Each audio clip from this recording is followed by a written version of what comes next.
Breaking news చూస్తున్నారు. Trump అధ్యక్ష పదవిపై కత్తి వేలాడుతోందా?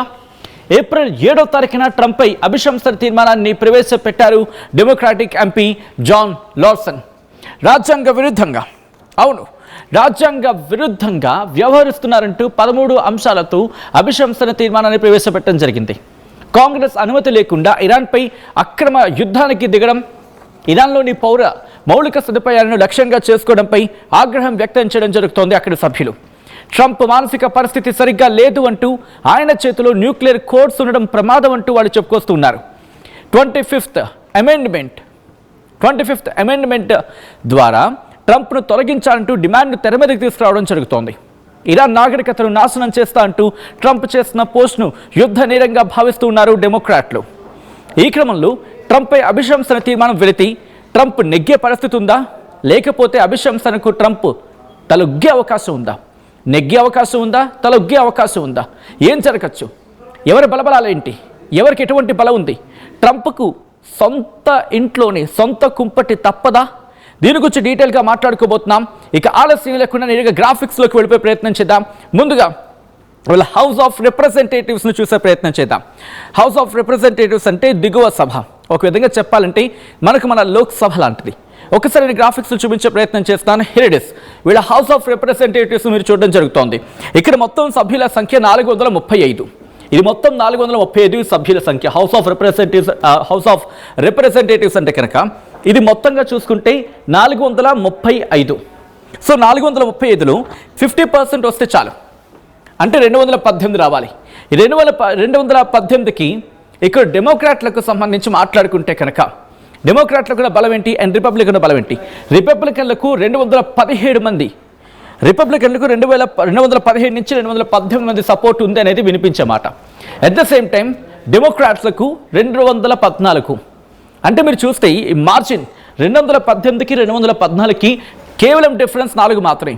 Can we take from side angle if possible? 214కి 218కి అంటే రావాల్సింది 218, 50%. అప్పుడు 214 డెమోక్రాట్ల గురించి మాట్లాడుకుంటే ఇంకా మహా అయితే 4. అంటే ఇప్పటికే ఇటు రిపబ్లికన్లకు సంబంధించి మాట్లాడుకున్న క్రమంలో ఇక్కడ కూడా ట్రంప్పై కాస్త అసహనం ఉంది అని వినిపిస్తున్న క్రమంలో ఆ టోన్ గురించి వీళ్ళ నుంచి కొంతమంది కనుక ట్రంప్కి వ్యతిరేకంగా ఓటేస్తే ఒక 10 మంది వేసినా కూడా హౌస్ ఆఫ్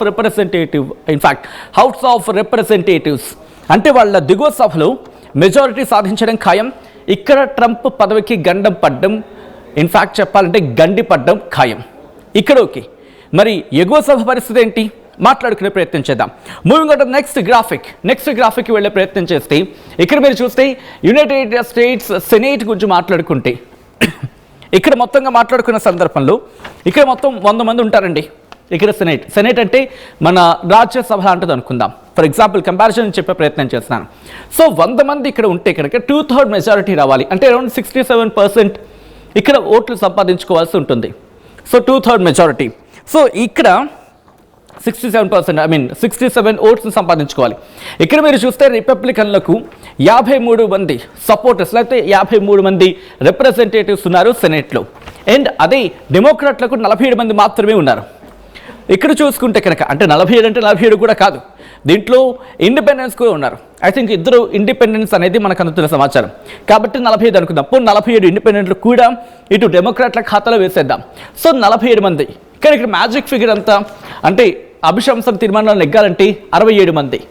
ఎక్కడ 47, ఎక్కడ 67, అంటే దాదాపుగా 20 మంది సపోర్ట్ కావాలి సెనేట్లో. 20 మంది సభ్యుల సపోర్ట్ కావాలి సెనేట్లో ఇటు ట్రంప్ మీద అభిశంసన నెగ్గాలి అంటే డెమోక్రాట్లో 53 మందిలో కనీసం 20 మంది, అంటే 33 మంది మాత్రమే ఇక్కడ సపోర్ట్ ఇవ్వాలి. మిగిలిన ఆ 20 మంది కూడా సపోర్ట్ ఇస్తే మ్యాజిక్ ఫిగర్ని జస్ట్ టచ్ చేయడం జరుగుతుంది. కనీసంలోకి 27 మంది సపోర్ట్ చేస్తే కనుక ఇక్కడ సెనేట్లో కూడా ట్రంప్ మీద అభిశంసన నెగ్గే పరిస్థితి ఉంటుంది. కానీ ఇప్పుడున్న సిచ్యువేషన్లో మనం మాట్లాడుకున్నట్టుగా ఎగువ సభలో అంటే సెనేట్లో ట్రంప్ వైపు సపోర్టర్స్ ఎక్కువగా కనిపిస్తున్నారు. బట్ హౌస్ ఆఫ్ రిప్రజెంటేటివ్స్ దిగువ సభలో మాట్లాడుకుంటే కనుక ట్రంప్కి గండి పడ్డం ఖాయం అనేది క్లియర్ కట్గా వినిపిస్తున్న మాట. ఇక్కడ నుంచి నెక్స్ట్ గ్రాఫిక్కి వెళ్ళిపోయే ప్రయత్నించుదాం. ఏంటది? చాలా గట్టిగా వినిపిస్తున్న మాట 25th అమెండ్మెంట్. దీని గురించి మాట్లాడుకునే ప్రయత్నం చేస్తున్నప్పుడు ఇదిగోండి, అసలు ఏంటి 25th అమెండ్మెంట్ అంటే మీరు చూడొచ్చు, ట్రంప్కి సంబంధించి లాయల్టీగా ఉన్నవాళ్ళు, ఈ దాంట్లో మనకి వినిపించేది వైస్ ప్రెసిడెంట్ జేడీ వ్యాన్స్ కూడా వినిపిస్తూ ఉంటారు, అండ్ దాంతోపాటు మిగిలిన వాళ్ళు. సో ఇక్కడ ఇంటర్నల్గా కనుక అభిశంసన తీర్మానం ప్రవేశపెడితే ఈ 25th అమెండ్మెంట్ ప్రకారం వైస్ ప్రెసిడెంట్తో కలిపి క్యాబినెట్లో ఉన్న దాంట్లో మొత్తం ఫర్ సపోజ్ క్యాబినెట్లో ఒక 30 మందో 40 మందో ఉన్నారనుకుందాం, ఇక్కడికి వచ్చే ప్రయత్నం చేస్తున్నాను. సో ఒక 30 మంది ఉన్నారనుకుందాం, ఫర్ ఎగ్జాంపుల్ ఐఎమ్ సెయింగ్, దాంట్లో ఒక 16 మంది దీనికి ఓకే చెప్పాలి. ఓకే చెప్పిన తర్వాత అప్పటికి ప్రెసిడెంట్ అబ్జెక్ట్ చేస్తే అదేమవుతుంది, మళ్ళీ ఉభయ సభలకు వెళ్తుంది. ఈ ఉభయ సభలకు వెళ్ళిన తర్వాత ఉభయ సభల్లో మనం చూసాం 218, ఇక్కడ 50% మ్యాజిక్ ఫిగర్, అక్కడ 2/3 మెజారిటీ 67%. అయితే ఒక చిన్న ఆ కాంట్రడిక్షన్ వినిపిస్తుంది ఇక్కడ. 2/3 మెజారిటీ సాధించని ఒక మాట వినిపిస్తూ ఉంటే, లేదు హాఫ్ అనేది, బట్ 2/3 అనుకుందాం. ఒకవేళ 2/3 అనుకుంటే కనుక కంప్లీట్గా వీగిపోయే అవకాశం కనిపిస్తోంది. సో అప్పుడు సెనేట్లో రిపబ్లికన్లకు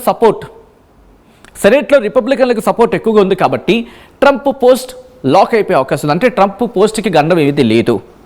కానీ పక్షంలో అంటే 25th అమెండ్మెంట్ ప్రకారం క్లుప్తంగా చెప్పే ప్రయత్నం చేస్తే వైస్ ప్రెసిడెంట్ జేడీ వ్యాన్స్తో కలిపి క్యాబినెట్లో ఉన్న సభ్యులందరూ కలిపి 50% ఎబో ఆ మెజారిటీ అనేది సాధించాలి. మెజారిటీ సాధించేస్తే కనుక అప్పుడు అది ముందుకు వెళ్తుంది. బట్ ట్రంప్ అంటే అధ్యక్షుడు కనుక మళ్ళీ అబ్జెక్ట్ చేస్తే అది మళ్ళీ ఉభయ సభలకు వెళ్తుంది. ఉభయ సభలకు వెళ్ళిన తర్వాత ఇక్కడ నెగ్గాల్సి ఉంటుంది. ఇక్కడ నెగ్గితేనే అప్పుడు ట్రంప్ పదవికి గండం పడే అవకాశం ఉంది. ట్రంప్ పదవికి గండం పడచ్చు అనేది. కానీ వినిపిస్తుంది ఏంటి, సపోర్ట్ ఉంది అనేది. సో టోటల్గా మాట్లాడుకుంటే ట్రంప్కి పదవికి గండం ఉందా అంటే ఉంది, లేదా అంటే లేదు. ఇటువంటి వైఖరి కనిపిస్తోంది. డీటెయిల్గా మాట్లాడుకునే ప్రయత్నం చేద్దాం ముందుగా. అండ్ ఒకసారి మనం గ్రాఫిక్స్ తెలుగులో కూడా చూసే ప్రయత్నం చేద్దాం. అసలు ఎగువ సభలో ఉన్న సపోర్ట్ ఏంటి, దిగువ సభలో ఉన్న సపోర్ట్ ఏంటి, అండ్ 25th అమెండ్మెంట్ దాని గురించి మాట్లాడుకుంటున్న సందర్భం.